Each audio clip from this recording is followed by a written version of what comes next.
BBC বাংলার সান্ধ্য অধিবেশন প্রবাহতে আপনাদের স্বাগত। আজ আপনাদের সাথে লন্ডন স্টুডিও থেকে আছি মানসী বড়ুয়া।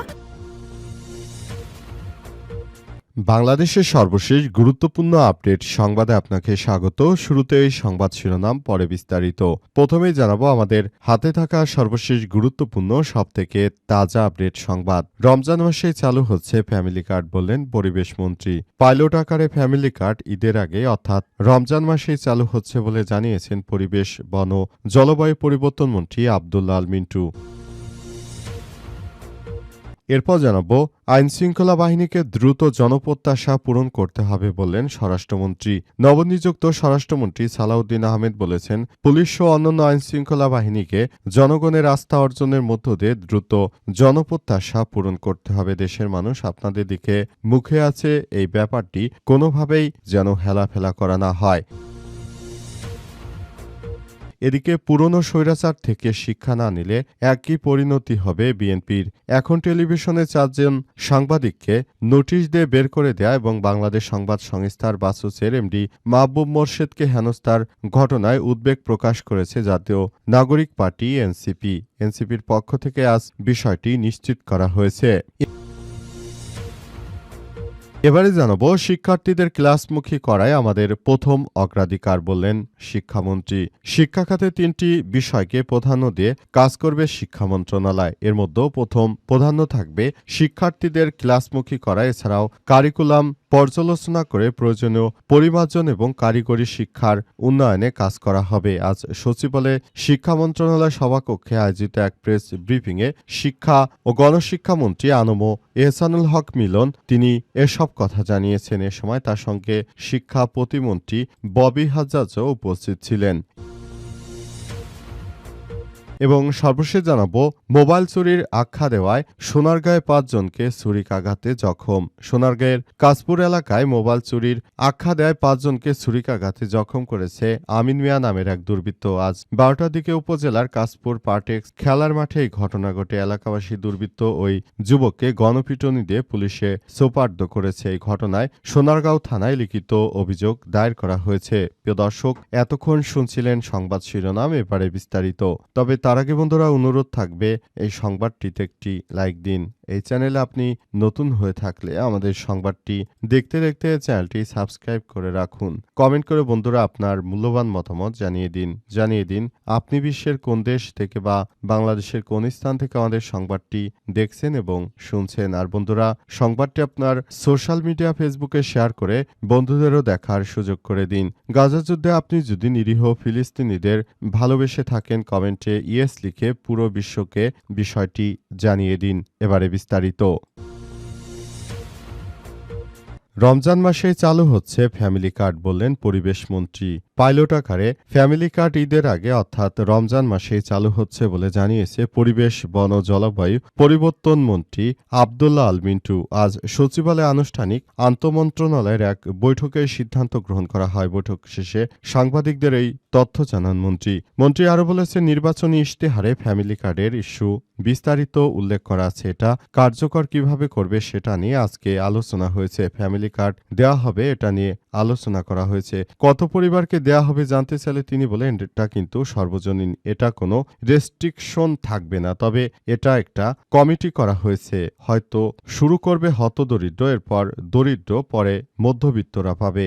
এই রমজানে কি এটি শুরু হচ্ছে এমন প্রশ্নের জবাবে মন্ত্রী বলেন, ঈদের আগেই পাইলট প্রজেক্ট হিসেবে চালু হবে ফ্যামিলি কার্ড। আমাদের প্রধানমন্ত্রী চান পাইলট প্রজেক্ট হিসেবে অন্তত ঈদের আগেই শুরু করতে চান, এইটুকু আমি জানি। সিপিবি বলছে যে আগামী অর্থবছরে ফ্যামিলি কার্ড চালু যদি না হয় তাহলে এর নেতিবাচক প্রভাব নির্বাচনের উপর পড়বে। এ বিষয়ে জানতে চাইলে তিনি বলেন, এটা তো চালু হবে, এটা নিয়ে কোনো সমস্যা নেই, এটা আমাদের খালি মেকানিজমটা বের করতে হবে, মানে কার্যক্রমটা কিভাবে চালু করবে সেটা নিয়েই কথা হয়েছে এবং কিভাবে কি করা যায় ইত্যাদি নানা বিষয় নিয়ে আমরা আলাপ আলোচনা করেছি বলে জানিয়েছেন পরিবেশ মন্ত্রী আব্দুল্লাহ আল মিন্টু। উল্লেখ্য, আব্দুল্লাহ আল মিন্টু তিনি নিজে একজন ঋণ খেলাপি এবং তিনি ব্যাংক থেকে টাকা নিয়ে ফেরত দেননি। তারা কিভাবে ফ্যামিলি কার্ড দেবে এসব বিষয় নিয়ে এখনো পরিষ্কার করে কোনো কথাই বলেননি। শুধু বলেছেন যে ফ্যামিলি কার্ড দেয়া হবে। তবে ফ্যামিলি কার্ডের উৎস কোত্থেকে আসবে ইত্যাদি নানা বিষয় নিয়ে যে কার্যক্রম চালানোর কথা ছিল সেটি মূলত হচ্ছে না।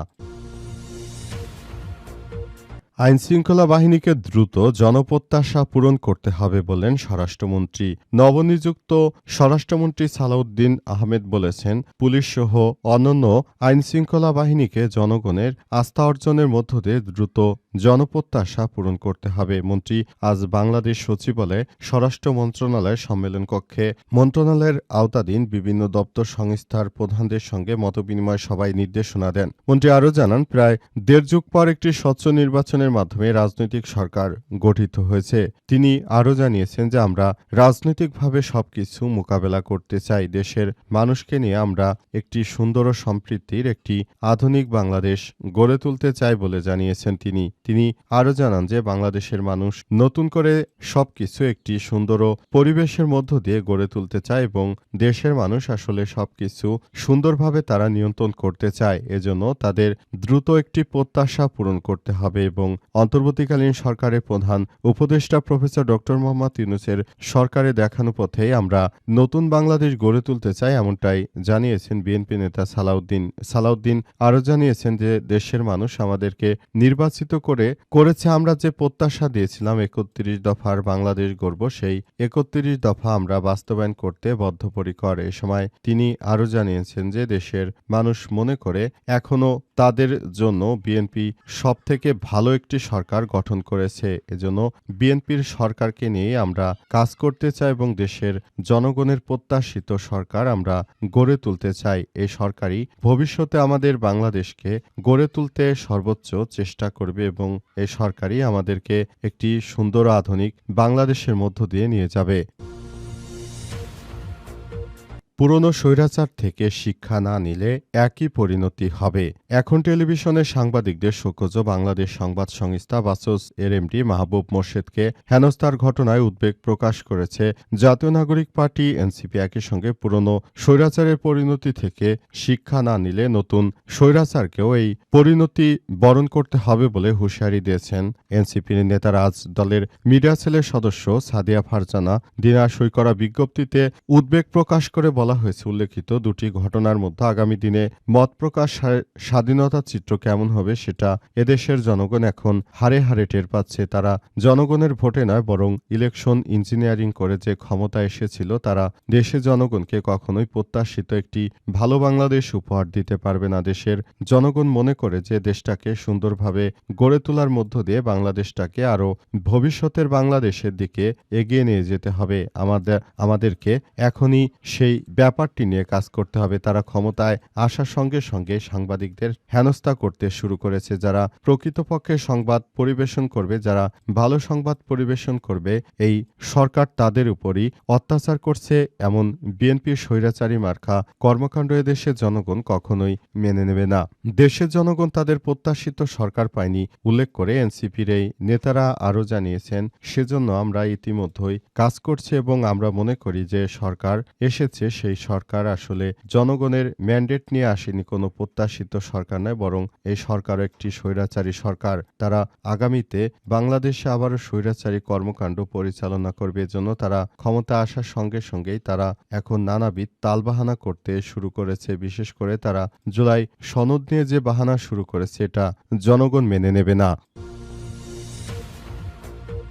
শিক্ষার্থীদের ক্লাসমুখী করাই আমাদের প্রথম অগ্রাধিকার বললেন শিক্ষামন্ত্রী। শিক্ষা খাতে 3টি বিষয়কে প্রাধান্য দিয়ে কাজ করবে শিক্ষা মন্ত্রণালয়। এর মধ্যে প্রথম প্রাধান্য থাকবে শিক্ষার্থীদের ক্লাসমুখী করা। এছাড়াও কারিকুলাম পর্যালোচনা করে প্রয়োজনীয় পরিমার্জন এবং কারিগরি শিক্ষার উন্নয়নে কাজ করতে হবে। বৃহস্পতিবার দুপুরে সচিবালয়ে শিক্ষা মন্ত্রণালয় সভাকক্ষে আয়োজিত এক প্রেস ব্রিফিংয়ে শিক্ষা এবং প্রাথমিক ও গণশিক্ষা মন্ত্রী আনম এহসানুল হক মিলন এসব এসব কথা জানান। এ সময় শিক্ষা মন্ত্রণালয়ের নতুন এজেন্ডা তুলে ধরে তিনি শিক্ষা ও প্রাথমিক গণশিক্ষা প্রতিমন্ত্রী ববি হাজ্জাজ। শিক্ষামন্ত্রী আরও বলেন, দেশে ইংলিশ মিডিয়াম স্কুলগুলোকে কিভাবে আইনের আওতায় আনা যায় তা দেখা হবে। বাংলাদেশ সরকারের শিক্ষা মন্ত্রণালয়ের অধীনে সব শিক্ষা প্রতিষ্ঠানকে আইনের মধ্যে থাকতে হবে। স্কুল খোলার ক্ষেত্রেও শিক্ষার্থীদের নিরাপত্তা নিশ্চিতসহ যথাযথভাবে অনুমতি নিতে হবে। তিনি আরও বলেন, সামনে এসএসসি পরীক্ষা, এই পরীক্ষা যাতে নির্বিঘ্নে অনুষ্ঠিত হয় সেজন্য আমরা ব্যাপকভাবে কাজ করব।